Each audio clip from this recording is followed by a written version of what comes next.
In this lesson, we're going to learn about the concept of a force. We're going to look at resolving forces, and we're also going to look at the relationship between forces and acceleration. So this is quite an in-depth topic. So a force is something that we apply to an object that makes it accelerate.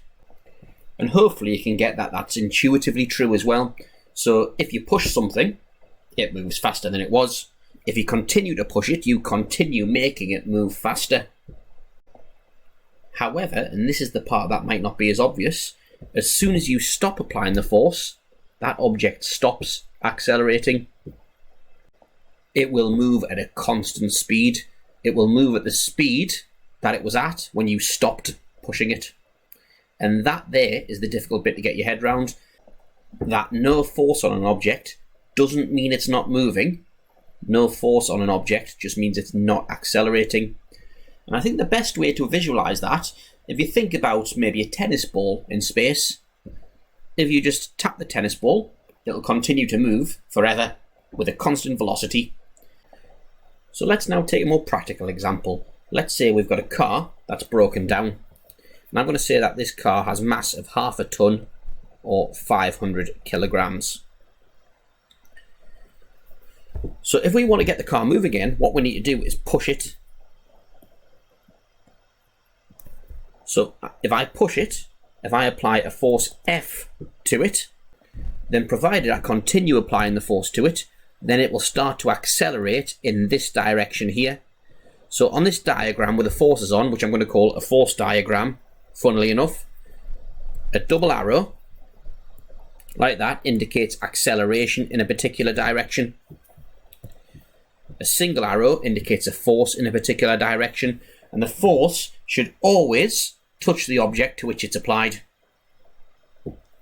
So that there is a force diagram showing the horizontal forces currently on the car, assuming no friction. Let's say a friend now comes along and also tries to help, applying another force of the same magnitude F in the same direction. Then basically double the effort means double the acceleration. 3 friends pushing with the same force would be 3 times the acceleration. However, there's also things that people can do to mess this up. Let's say that someone else came and started pushing against us in the exact opposite direction to which we were going. And let's say that that force that they apply has magnitude F. Well, now we've got 3 forces F acting from left to right, and 1 force F acting from right to left. That's going to undo one of these. So really now, we've only got 2 forces acting from left to right in essence. So the acceleration is only going to be double what it was when we started. We're not going to get the benefit of all 3 of our friends pushing, because some idiot is pushing back at us. We're only going to get the benefit of 2 friends pushing in this case. And what this is the concept of a resultant force. And to find resultant forces in particular directions is called resolving. So if I want to resolve these forces now that are acting on the car horizontally, first of all, so resolving, and I'm going to state what my positive direction is going to be, and the resultant force of all of those forces being applied, some going forwards, some going backwards. The resultant force is the sum of all the forces in the positive direction. Take all the forces acting in the negative direction. So the resultant force here is F plus F plus F minus F, which is equal to just 2F. So the resultant force, this force here, is 2F.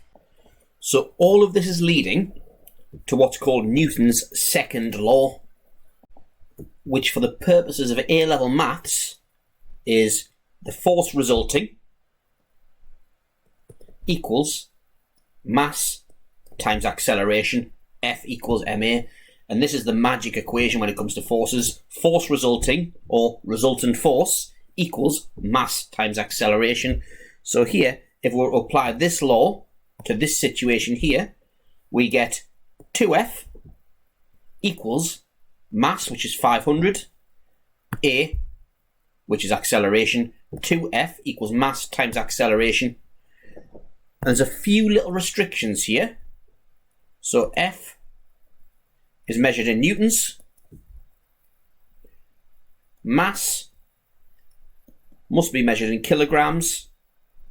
And acceleration must be measured in meters per second squared. So that there's the basis of most of the work on forces we're going to do with A-level maths. Force resulting, i.e. forces in the positive direction take forces in the negative direction, equals mass of the object times acceleration. So now let's have a look at some problems that involve F equals ma.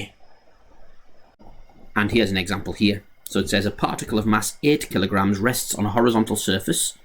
A horizontal force of 5 newtons is applied to the particle, causing it to accelerate. So first of all, let's sketch a diagram of this situation. So we've got a particle of 8 kilograms and a force of 5 newtons is applied to it. So notice that I've done the particle like that, marked on the mass, and an arrow coming from the particle in the direction the force has been applied. Now it doesn't tell me which direction it's been applied in, so I'm just guessing to the right for now. I'm deciding that to the right is my positive direction. So find the acceleration of the particle. Also, I know the particle is going to be accelerating in the direction that the force has been applied in, so I'm going to put a double arrow there, telling myself that's the direction that's accelerating in. So it says find the magnitude of the acceleration of the particle. So step one always is to resolve forces. So that involves deciding on a positive direction, which I think a sensible direction to use is the direction of motion, and list all the forces, add all the forces together going in that direction, and there's only one. Take away all the forces going in the opposite direction, of which there aren't any, in this case, equals mass times acceleration. F resulting equals ma, and then it's just a case of finding A. So that means that A equals 5/8 of a meter per second squared. And because it's positive, we know it's accelerating in the positive direction. So that's just to find the magnitude. We've done that, and additionally it's going in the positive direction. So let's have a go at another. And here it is here.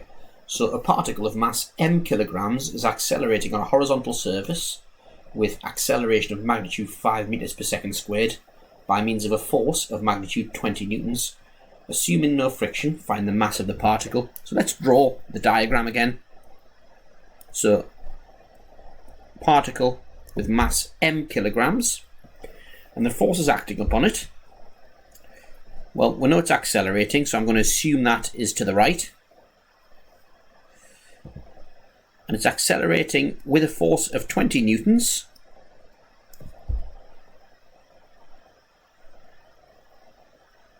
And we know that the acceleration is 5 meters per second squared. So, resolving the forces now. So decide on a positive direction, which I'm going to assume to be the direction of motion. You can do it the other way around if you want, but no pressure.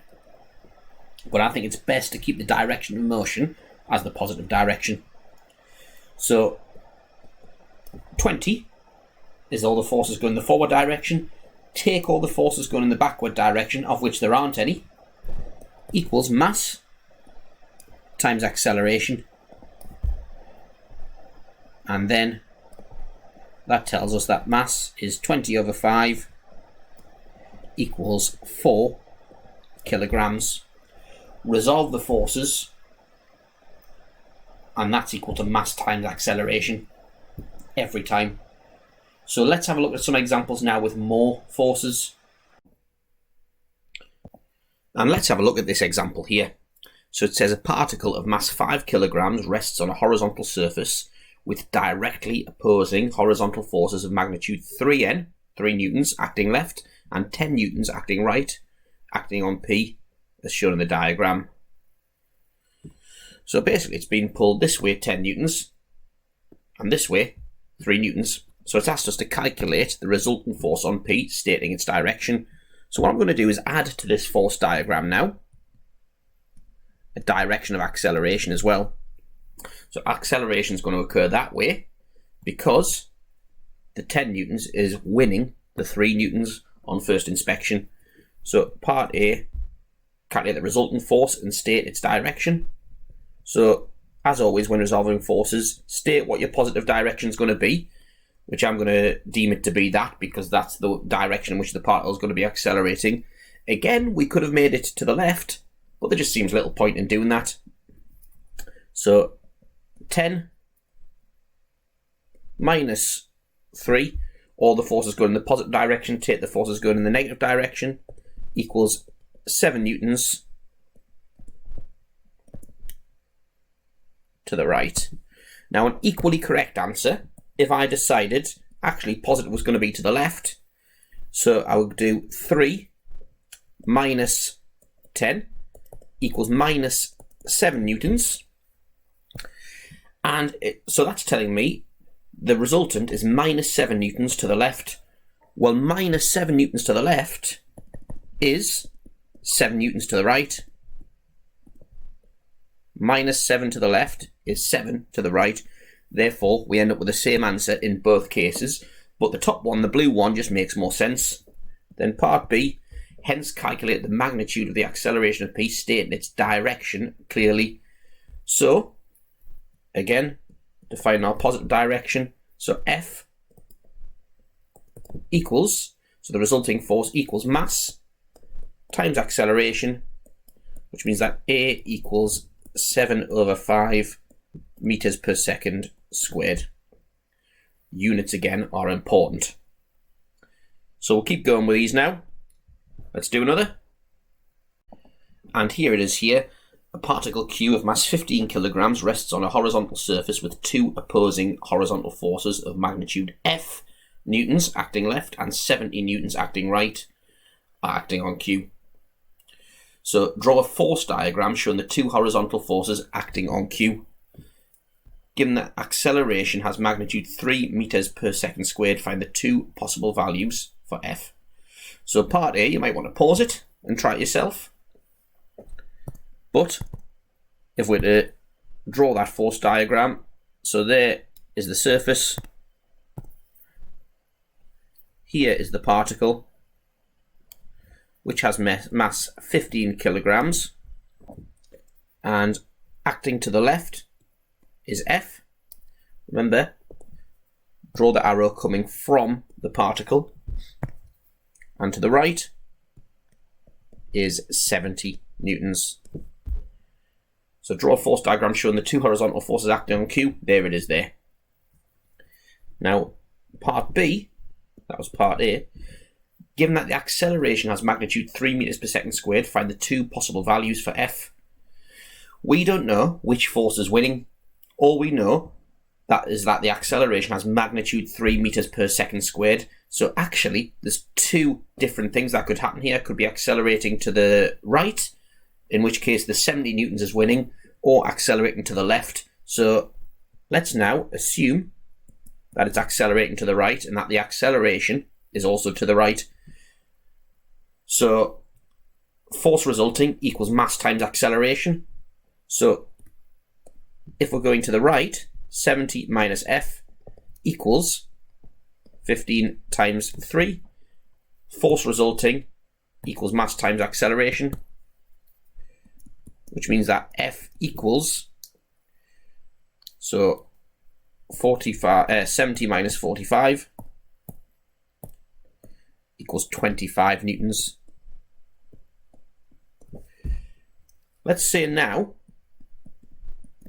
that the force F was winning. So force resulting, so all positive forces take all negative forces, equals mass times acceleration. That means that the force equals 70 plus 45. Using the calculator, just make sure there's no daft arithmetic errors. 115 newtons. So 2 possible forces there could be. If it was 25 newtons, then the particle will be accelerating 3 meters per second squared to the right. If the force was 115 newtons, the particle will be accelerating 3 meters per second squared to the left. So they're the two possible values of F that give the acceleration of 3 in each direction. Now let's introduce gravity. Let's have a look at particles falling freely under gravity. So a falling particle has mass 4 kilograms and experiences an air resistance of 5 newtons. Draw force diagrams showing all the forces acting upon the particle. So there's the particle there, and it experiences air resistance of 5 newtons. We know that is 4 kilograms. So the particle has mass 4 kilograms, but there's actually a force acting upon it due to gravity. Gravity exerts a force upon mass, and that force is called weight. So the weight of the particle is its mass times this constant g, 4g, where g is approximately equal to 9.8. So its weight is 4g newtons. So we must remember, if we're given a mass, that we times it by g to turn it into weight.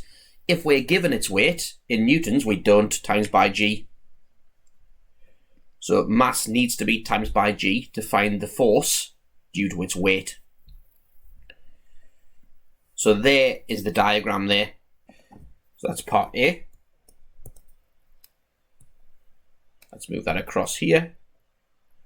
Now part B, calculate its downward acceleration.